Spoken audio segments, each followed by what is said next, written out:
Sektor ng agrikultura sa Ginubatan Albay pinadapa ng mayon. Umaabante sa balita si Abante reporter Jude Hiccup. Jude, kamusta na dyan?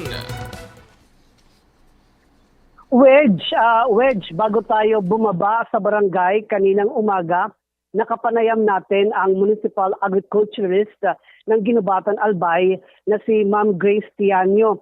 Nasaksihan din natin ang pamimigay ng ayuda ng Provincial Government of Albay.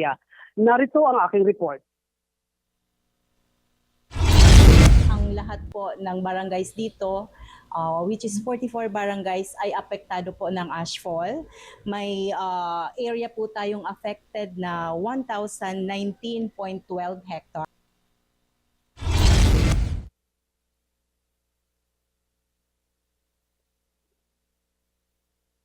Jude. Yes, Wedge. Out sa lahat ng mga apektado. Doon po sa nabanggit ko kanina, may apektado po pala tayo na 3,117 farmers. Alright, Wedge, yes, Wedge, no? Nagkakaroon lang tayo ng problema, pero base po sa report, umabot sa 53,851,510.92 as of May 6 ang kabuuang danyo sa agrikultura sa bayan ng Ginubatan, Albaya.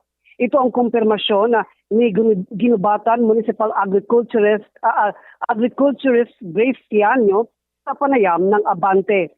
Ayon sa opisyal, mahigit sa 3,117 na farmers ang apektado ng ashfall mula sa rice farmers, high value at livestock. Kaninang umaga, nakatanggap din ang 314 farmers beneficiaries ng tig sa 10 kilong bigas mula sa Provincial Government of Albay. Unang ayudang natanggap nila mula sa panlalawigan o pamahalaang panlalawigan makalipas ang 5 araw matapos bumagsak ang abo sa nasabing bayan. Habang nakapila sa ayuda, nakapanayam ko si Mang Rogelio Geriba ng Travessia Ginubatan Albaya. Ayon sa kanya, nakapanglulumo ang kanilang naging sitwasyon matapos walang mapakinabangan sa kanyang pananim dulot ng ashfall. Narito ang panayam kay Mang Rogelio. Grabe, epekto talaga.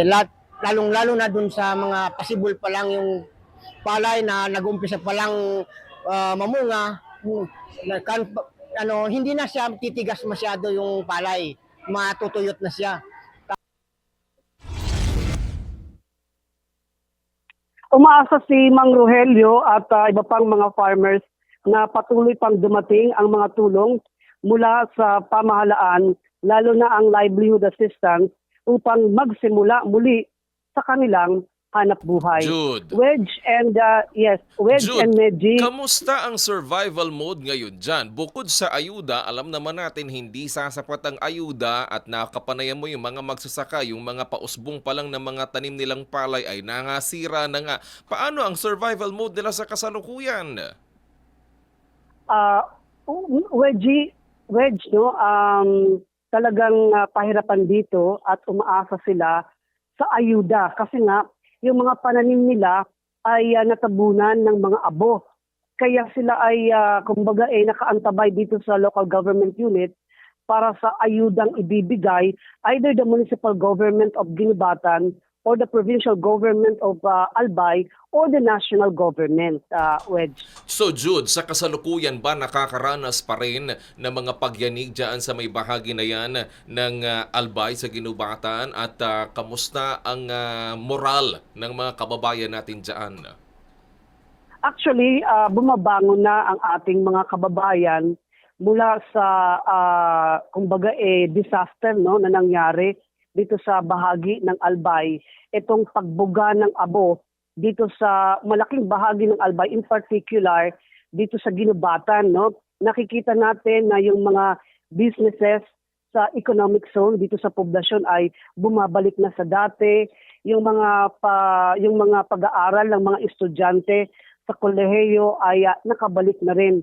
So nakita natin na unti-unti nang bumabangon ang ating mga kababayan dito sa bahagi ng Ginubatan, Albay. Alright, maraming At Wedge. salamat, Judica.